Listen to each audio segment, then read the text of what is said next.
नमस्कार बच्चों, मैं आपका अपना सिद्धांत और आज हम ऑर्गेनिक केमिस्ट्री का एक बहुत ही इंपॉर्टेंट पार्ट डिस्कस करने जा रहे हैं। एक कॉन्सेप्ट पढ़ने जा रहे हैं। हमारा आज का मकसद रहेगा कि हम इस शब्द को समझने की कोशिश करें। रेजोनेंस पूरी ऑर्गेनिक केमिस्ट्री में 11th की, 12th की, आईआईटी की, नीट की, ये एक बहुत ज्यादा इंपॉर्टेंट कॉन्सेप्ट है। इस पे सवाल आता ही आता है। मतलब कि ये कॉन्सेप्ट आपको समझना ही समझना है ताकि आप ऑर्गेनिक केमिस्ट्री को समझ सको, फील कर सको। रेजोनेंस के बिना हमारी केमिस्ट्री, ऑर्गेनिक केमिस्ट्री अधूरी है।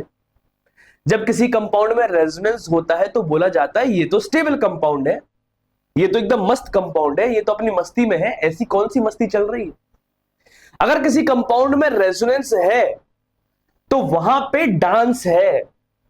किस चीज का डांस है? डांस है इलेक्ट्रॉन्स का। मतलब कि अगर मैं कह रहा हूं कि कंपाउंड में रेजोनेंस है, इसका मतलब उस कंपाउंड के इलेक्ट्रॉन लगातार डांस कर रहे होंगे। डांस से मेरा मतलब क्या है? ये इलेक्ट्रॉन डीलोकलाइज हो रहे होंगे।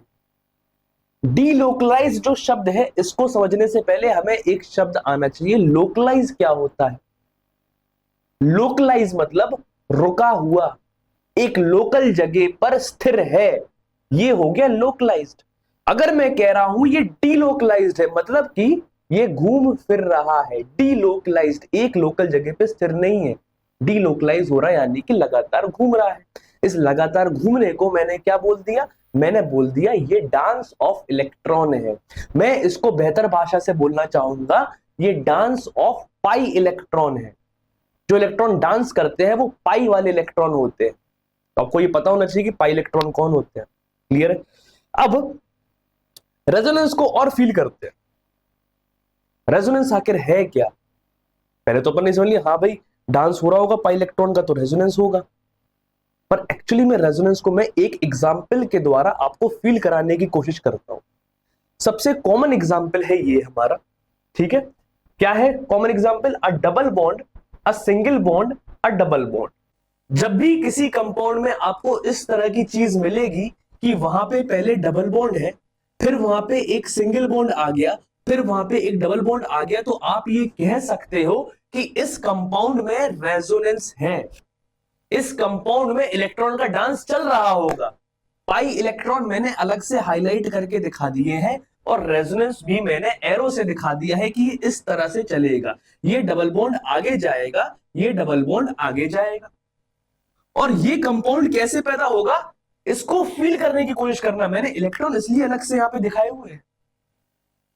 मैंने बोला कि ये वाली जो बॉन्ड है ये घूम के आगे जाएगी और यहां पे आ जाएगी। तो ये देखो इस कंपाउंड में यहां पे आ गई।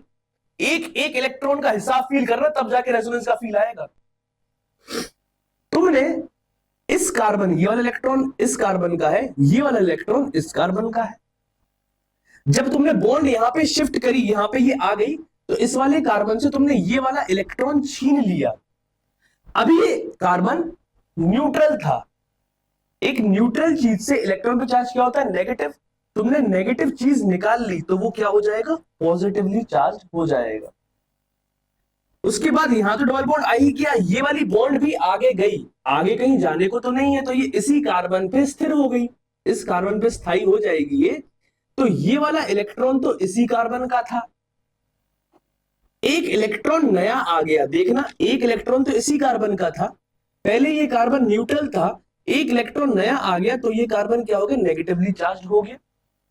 अरे नेगेटिव चीज तुम पे आ गई, तुम नेगेटिवली चार्ज हो गए। तो ये रेजोनेंस किस तरह से चलता है, मैंने आपको इसे फील कराने की कोशिश करी। मुझे लगता है आपको अभी हाल फिलहाल में ये फील आ गया होगा कि हाँ भाई double a single a double bond है तो वहां पे रेजोनेंस है। ये आगे को मैंने चलाया तो ये वाले कंपाउंड का फॉर्मेशन हुआ। ये हो गया रेजोनेंस चल कैसे रहा है अभी हाल फिलहाल में, सिर्फ double a single a double. Clear? अब करते हैं हम रेजोनेंस को फील। मैंने बोला कंपाउंड में अगर रेजोनेंस है और वो ये कंपाउंड है तो वो ये नहीं है, वो कंपाउंड ये भी नहीं है, वो कंपाउंड ये भी है और वो कंपाउंड ये भी है। तुम बात को फील करो, ये बहुत गहरी बात बोली मैंने। क्या बोला मैंने? अगर मैं कह रहा हूं इस कंपाउंड में रेजोनेंस है तो वो कंपाउंड ये नहीं है, वो कंपाउंड ये नहीं है, वो कंपाउंड ये भी है और ये भी है। वो अकेला ये नहीं है, वो अकेला ये नहीं है, वो ये भी है, वो ये भी है। क्योंकि रेजोनेंस रुका हुआ नहीं होता है। ये जो तुम देख रहे हो ना स्ट्रक्चर, ये कॉपी पेन पे एग्जिस्ट करते हैं, असलियत में तो ये लगातार चल रहा होता है। तुम ये मत सोचना कि आज ये रुका हुआ है, मतलब अभी एक बार ये बनेगा फिर ये बनेगा। ये इतना क्षणिक है कि ऐसे ऐसे बनता जा रहा है, जैसे ये बना वैसे ये बन गया, जैसे ये बना वैसे ये बन गया। ये चलता हुआ पंखा देखा हुआ है तुमने? तो ये चलता हुआ पंखा है। चलते हुए पंखे की पंखुड़ियां हमेशा मूवमेंट में रहती हैं, रुकती नहीं है। तो ये चलता हुआ पंखे को हम रेजोनेंस कहते हैं, ये बात याद रखना। क्लियर है? अब इसके दो तरह के रेजोनेटिंग स्ट्रक्चर बने और मुझे लगता है कि अब तुम्हें रेजोनेंस का फील आ गया होगा। अब हम ये देखने जाएंगे कि रेजोनेंस कितने प्रकार के होते हैं और किस तरह का रेजोनेंस किस तरह से काम करता है। आगे चलते तो बच्चों अब हम ये देखेंगे कि रेजोनेंस कितने प्रकार के होते हैं और तरह तरह के प्रकार के रेजोनेंस किस तरह से काम करते हैं। एक एक इलेक्ट्रॉन का बारीकी से अपन हिसाब करेंगे। तुम लोग देखना फील आएगा तुम लोग को एक एक चीज का। चलो सबसे पहला एग्जांपल हमने क्या बोला था कि कहीं पे भी अगर तुमको double bond, a single bond, a double bond अगर दिख जाएगा तो उस कंपाउंड में रेजोनेंस तुम्हें मिल जाएगा। वो कंपाउंड रेजोनेंस वाला कंपाउंड है, वहां पे स्टेबिलिटी बढ़ जाएगी। इसके और तरह के एग्जाम्पल होते हैं, किस तरह से ये याद करना मैं ये भी बताता हूं। सब में एक चीज कॉमन है, शुरुआत होगी डबल बॉन्ड से, डबल बॉन्ड से, डबल बॉन्ड से, डबल बॉन्ड से, डबल बॉन्ड से। उसके बाद सिंगल बॉन्ड आएगी, हर किसी में सिंगल बॉन्ड आएगी। और उसके बाद तरह तरह की चीजें आएंगी, 5 तरह की चीजें देखो, 1 2 3 4 5। तो क्या क्या बोला मैंने? शुरुआत हमेशा डबल बॉन्ड से होगी, डबल बॉन्ड के बाद हमेशा सिंगल बॉन्ड आएगी, उसके बाद डबल बॉन्ड आएगी, कभी लोन पेयर आएगा, कभी नेगेटिव चार्ज आएगा, कभी पॉजिटिव चार्ज आएगा, कभी फ्री रेडिकल आएगा। फ्री रेडिकल यानी कि एक फ्री इलेक्ट्रॉन वाला एटम। तो फिर कितने तरह के रेजोनेंस हो गए हमारे major? 5। A double a single a double, a double a single a negative, a double a single a lone pair, a double a single a positive, a double a single a free electron. ये 5 तरह के resonance हमारे हो गए। अब इन 5 तरह के resonance को हमको चलाना आना चाहिए। बिल्कुल फील करके अपन एक एक इलेक्ट्रॉन का हिसाब लेंगे और इस रेजोनेंस को चलाने की कोशिश करेंगे, प्रयास करेंगे। चलो देखो, ये वाला रेजोनेंस मैंने स्टार्टिंग में ही एग्जांपल के द्वारा चलाना सिखा दिया। इसमें बहुत सारे सवाल उठते हैं, बहुत तरीके से अपन इसको देख सकते हैं। ये कैसे बना था ये मैंने अभी 2 मिनट पहले ही आपको बताया हुआ है। यहां पे डबल बॉन्ड है, अ सिंगल बॉन्ड है, अ डबल बॉन्ड है। मैंने इसको आगे की तरफ चलाया। अगर आपका मन करेगा आप इसको पीछे की तरफ चला देना। ये आगे की तरफ कैसे चलता है, पीछे की तरफ कैसे चलता है, ये अपन आगे आने वाले लेक्चर में देखेंगे। इलेक्ट्रोनेगेटिविटी के आधार पर अपन डिसाइड करते हैं कि इलेक्ट्रॉन किस तरफ जाना चाहते हैं। क्लियर? चलो ये रेजोनेंस अब मैं नहीं समझाऊंगा, मैंने अभी 2 मिनट पहले समझाया। अगले पे आते हैं double, a single, a lone pair. ये देखो, अ double bond, a single bond, a lone pair. अब इसको किस तरह से करेंगे भाई? ये लोन पेयर पीछे को आएगा, ये डबल बॉन्ड पीछे को आएगा। देखो जरा, ये हमने यहां पे एरो भी बना दी है कि किस तरह से ये काम करेगा। ये साइन बहुत इंपॉर्टेंट साइन है। अच्छा, साइंस में डिफरेंस है। ये साइन ऐसा नहीं है, ये साइन ऐसा नहीं है, ये साइन ऐसा है, आगे भी जा रहा है पीछे भी आ रहा है। मैं ये भी हूं, मैं ये भी हूं, मैं ये भी हूं, मैं ये भी हूं। इसका कहने का मतलब ये है। और इसको इक्विलिब्रियम के साइन से कंफ्यूज नहीं कर लेना, ये अलग चीज है। क्लियर है? ये क्या कह रहा है? मैं ये भी हूं। ये क्या कह रहा है? मैं ये भी हूं। इक्विलिब्रियम क्या कहता है? मैं आगे भी जा रहा हूं, मैं पीछे भी आ रहा हूं। तो साइंस में डिफरेंस है। ये क्या कह रहा है? ये एरो कह रहा है कि मैं सिर्फ आगे जा रहा हूं। ये एरो क्या कह रहा है? मैं सिर्फ पीछे आ रहा हूं। तो इन साइंस में डिफरेंस आप हमेशा समझ के चलो। चलो अब बात को आगे बढ़ाते हैं। इसको फील करने की कोशिश करते हैं कि अगर मैंने ऐसे एरो बना दी, हाल फिलहाल में तो आपको ये पता नहीं है कि आगे को और पीछे को किस तरह से बनाने हैं। मैं बता रहा हूं कि इस तरह से चलाना सीखो, स्टेप बाय स्टेप सीखो। हर चीज एक बार में जानने की जरूरत नहीं है तुम्हें। ये लोन पेयर आगे जाके यहां पे बॉन्ड बनाने वाला है। ये जो बॉन्ड है ये आगे जाके यहां इस कार्बन पर स्थिर होने वाली है। देखना जरा किस तरह से मैंने बनाया, बहुत बेहतर तरीके से देखेगा आप। सबसे पहले तो बॉन्ड का हिसाब, ये लोन पेयर यहां बॉन्ड बनाने वाला है तो बॉन्ड यहां पे आ गई, ये बॉन्ड यहां पे लोन पेयर बनाने वाली है, ये लोन पेयर यहां पे आ गया। अब देखते हैं चार्ज का हिसाब, बहुत इंपॉर्टेंट है कंजर्वेशन ऑफ चार्ज।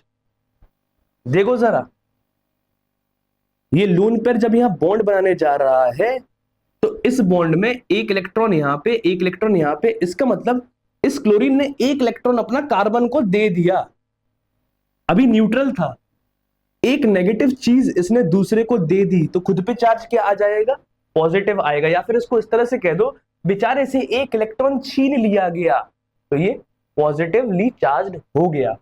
वहीं यहां देखो, ये वाली जो बॉन्ड है ऊपर वाली पाई बॉन्ड, पाई इलेक्ट्रॉन वाली बॉन्ड, ये इस कार्बन पे जा रही है, इसमें से एक इलेक्ट्रॉन तो इस कार्बन का ऑलरेडी था ही, लेकिन एक इस वाले कार्बन का इलेक्ट्रॉन छीन कर इस वाले कार्बन को दे दिया, तो एक इलेक्ट्रॉन तो इसका खुद का था, तब तक ये न्यूट्रल था, एक इलेक्ट्रॉन एक्स्ट्रा आ गया दूसरे का, तो इस पे चार्ज क्या डेवलप हो गया, नेगेटिव।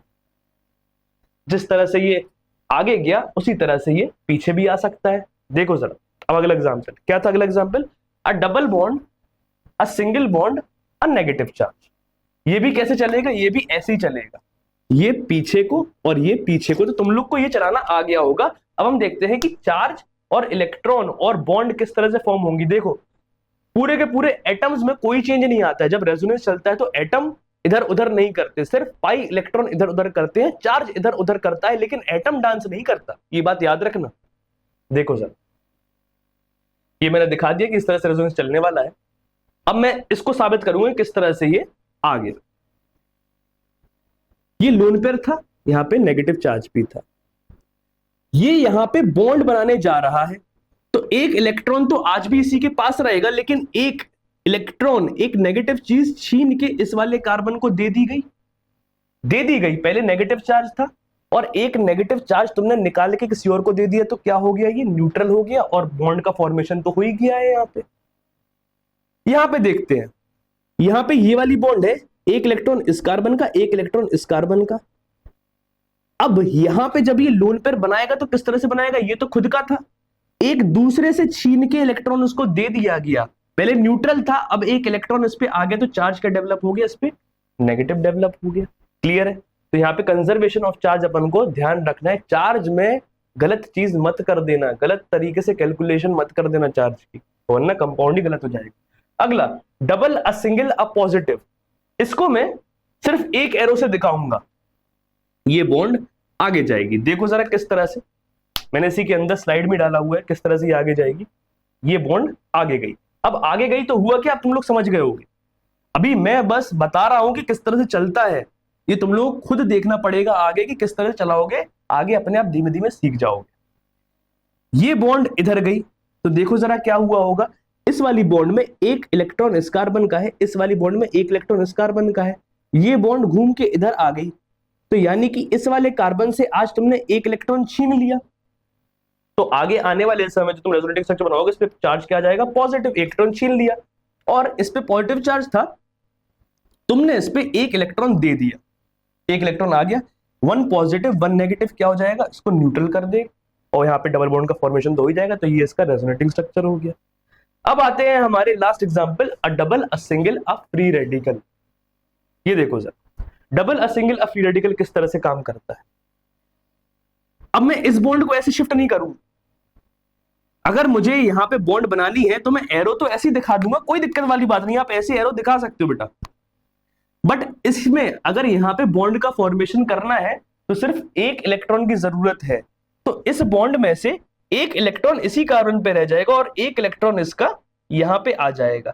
जब यहां पे आजू बाजू एक इलेक्ट्रॉन फ्री रहेगा तो ये दोनों आपस में क्या कहेंगे, मेरे पास एक इलेक्ट्रॉन है, तुम्हारे पास एक इलेक्ट्रॉन है, क्यों ना हम इसका फॉर्मेशन कर ले, हम बॉन्डिंग बना ले, तो यहाँ पे एक पाई बॉन्ड का फॉर्मेशन हो जाएगा। तो double a single a free radical थोड़ा इस तरह से काम करता है।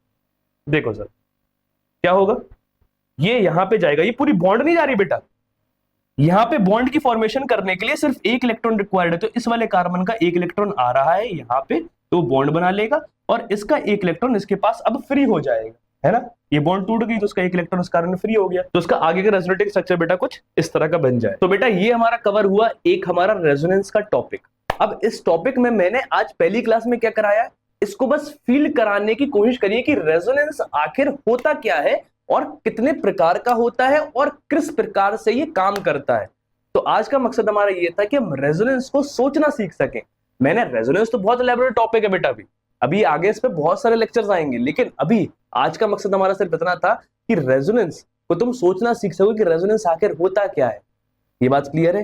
कितने प्रकार के होते हैं और चलते किस प्रकार से हैं।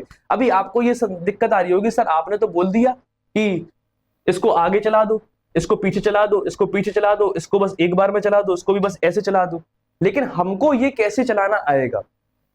तो बेटा जैसे जैसे तुम आगे लेक्चर्स देखते जाओगे, जैसे जैसे मैं बार बार डिस्कस करता जाऊंगा, किस किस आधार पे आप ये देखोगे कि कहां पे रेजोनेंस किस तरह से चलेगा, इसकी लगातार प्रैक्टिस होती रहेगी और आप अपने आप ये चीजें सीख जाओगे।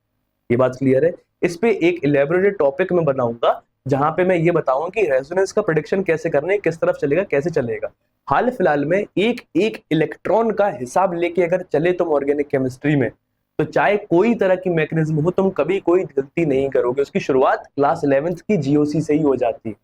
ये बात क्लियर है? तो आज के लिए सिर्फ इतना ही। अपन नेक्स्ट लेक्चर में जल्दी मिलते हैं और आप कमेंट करके जरूर बताइएगा मुझको कि आपको ये लेक्चर कैसा लगा, और रेजोनेंस में अगर आपने पहले से पढ़ रखा है तो आपको आज कुछ नया फील आया कि नहीं आया। Thank you so much.